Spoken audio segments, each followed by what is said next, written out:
Welcome to my another session. In this session, I am talking about the cerebrospinal fluid or CSF. Cerebro, it indicates that brain, and spinal, which indicates that the spinal cord. The fluid which present inside the brain or the inside the ventricles of brain and the central canal of spinal cord. The space present inside the brain, which is known as the ventricle, and the space or the canal present inside the spinal cord, which is known as the central canal. So the ventricles of brain, which is lined by the special type of epithelium, which is known as the ependymal cells. So here these cerebrospinal fluid also present outside of the brain, that is the subarachnoid spaces of brain. So brain, it has three protective layers. The outer layer is the dura mater, the second one is the arachnoid layer, and the third one is the pia mater. Suppose that this is the arachnoid layer. This is the arachnoid layer. And inner to the arachnoid layer, there is the pia mater. So this is the pia mater, which highly associated on the surface of the brain, and in between pia mater and the arachnoid layer, suppose that this is the pia mater, in between pia mater and the arachnoid layer, the space which is known as the subarachnoid space. So the fluid which present inside the subarachnoid space, as well as this is the ventricles of brain, and such fluid also present inside the central canal of spinal cord. So the fluid which present inside the ventricles of brain, central canal of spinal cord, and subarachnoid space of brain is known as the cerebrospinal fluid. Such cerebrospinal fluid is secreted from anterior and posterior choroid plexus. The anterior choroid plexus, there is the two vascular layer. So this is the vascular layer present in the roof of the lateral ventricle, and which forms the choroid plexus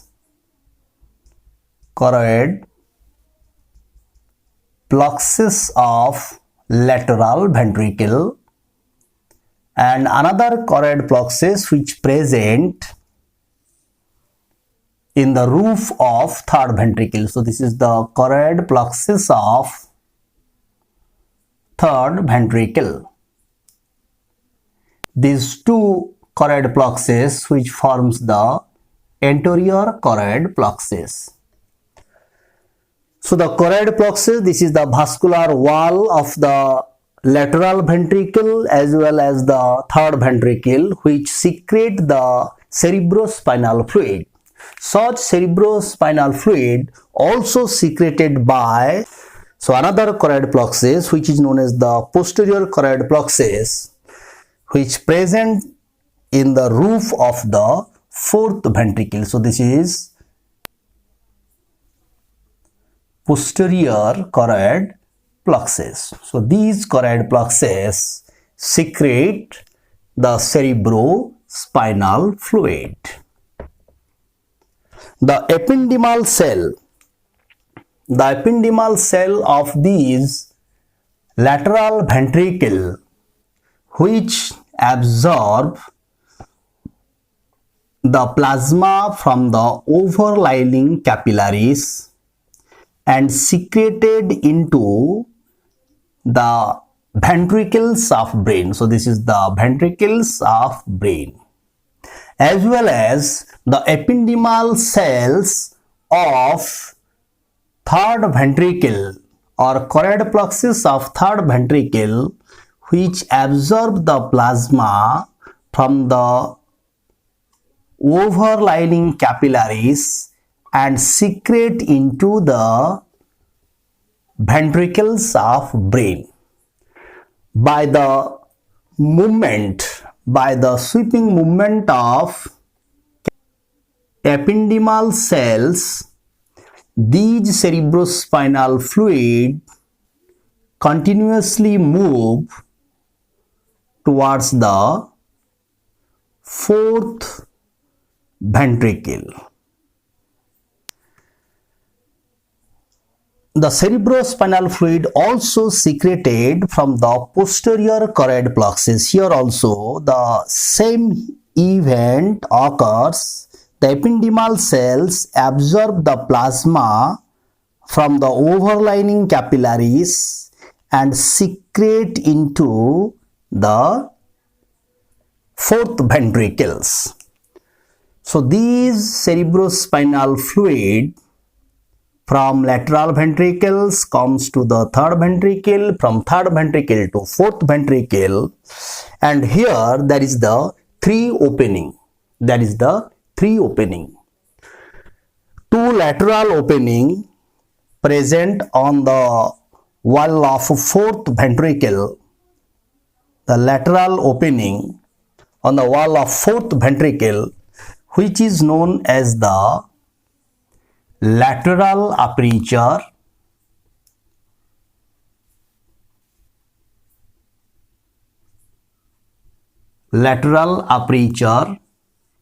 or aperture of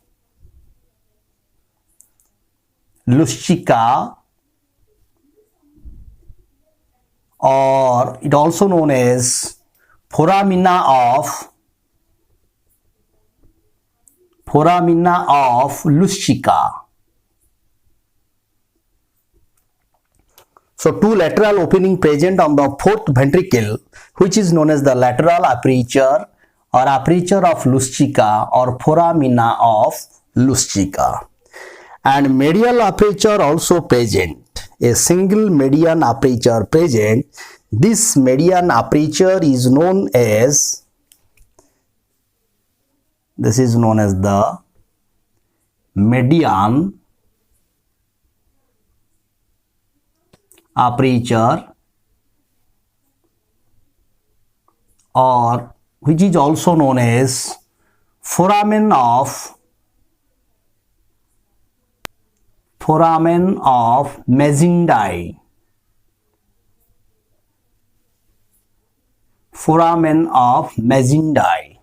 So the cerebrospinal fluid, it is secreted from the anterior choroid plexus and posterior choroid plexus. So on the wall of fourth ventricle, there is the three aperture. Two lateral aperture is known as lateral aperture or foramina of Luschika, and the one median aperture which is known as median aperture or foramen of Magendie.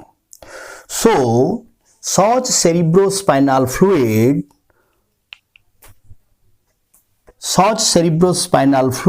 through these aperture which moves towards the subarachnoid spaces. So the cerebrospinal fluid from ventricles of brain, now it comes out or comes into the subarachnoid spaces, and from such subarachnoid spaces, these cerebrospinal fluid absorb and return back to the venous circulation. Let me repeat again. The cerebrospinal fluid which is secreted from the anterior and the posterior choroid plexus. The anterior choroid plexus, there is the two choroid plexus, the choroid plexus of the lateral ventricle and the choroid plexus of the third ventricle. Both the choroid plexus, which is known as the anterior choroid plexus, they have the ependymal cells. Such ependymal cells absorb the plasma from the overlying capillaries and secrete into the ventricles of the brain. So by the movement of cilia of the ependymal cells, such cerebrospinal fluid secreted from third ventricle or the anterior choroid plexus, which moves towards the fourth ventricle. So the wall of fourth ventricle, it has again three aperture.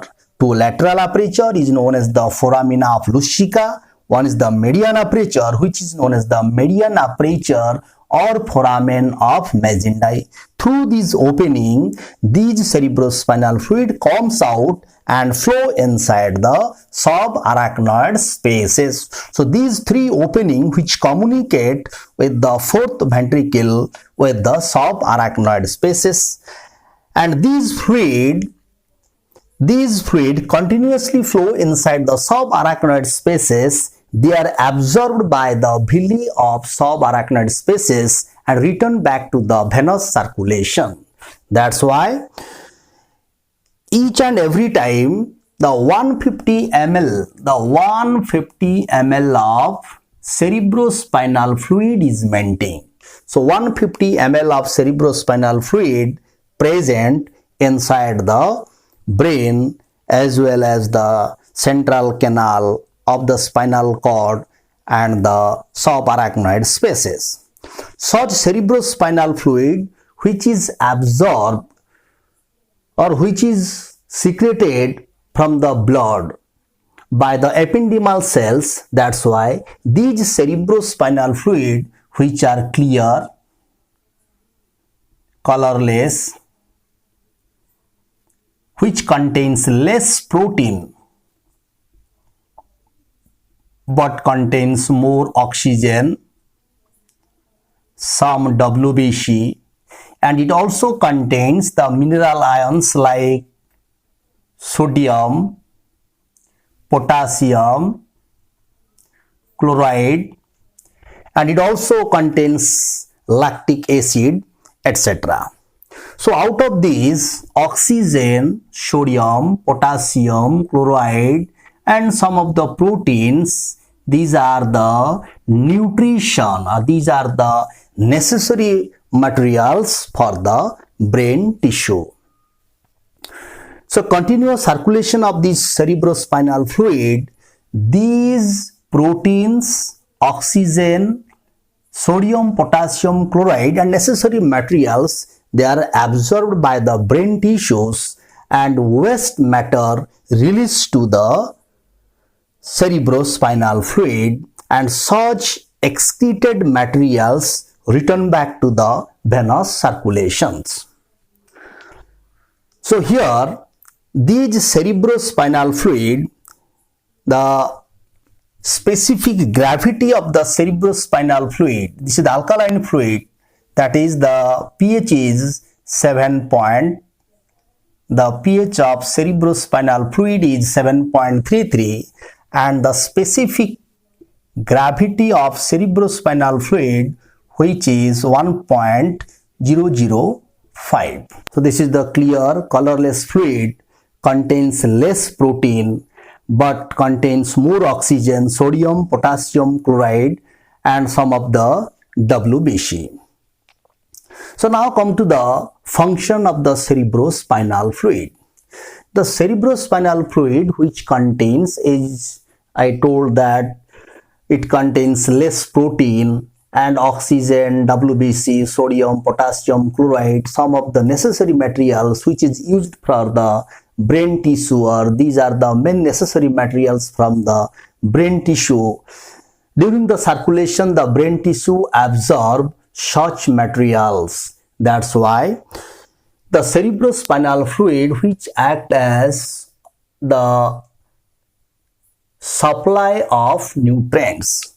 So because of the circulation of cerebrospinal fluid, the nutrients is provided by the cerebrospinal fluid to the brain tissue. Each and every time if you measure the volume the volume of cerebrospinal fluid is 150 ml. But per day, the 500 ml of cerebrospinal fluid is secreted.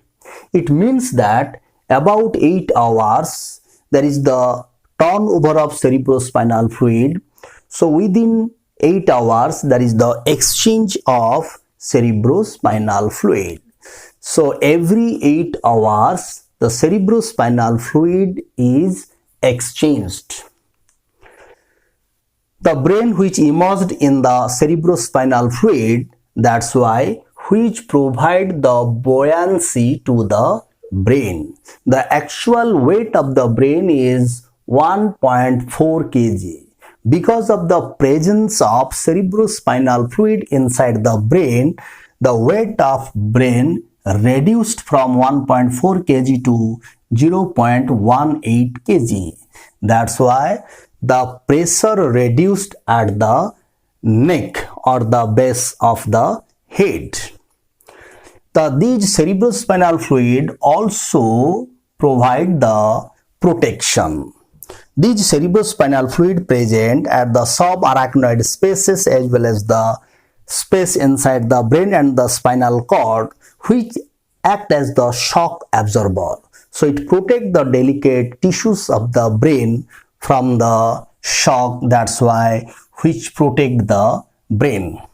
Another function is the excretion. As I told that during the circulation, the brain tissue release the waste matter to the cerebrospinal fluid at the time of absorbed by the subarachnoid villi and return back to the venous circulation. These waste matter along with the cerebrospinal fluid also released from the brain. That's why the cerebrospinal fluid, which also provide the excretion of waste products from the brain.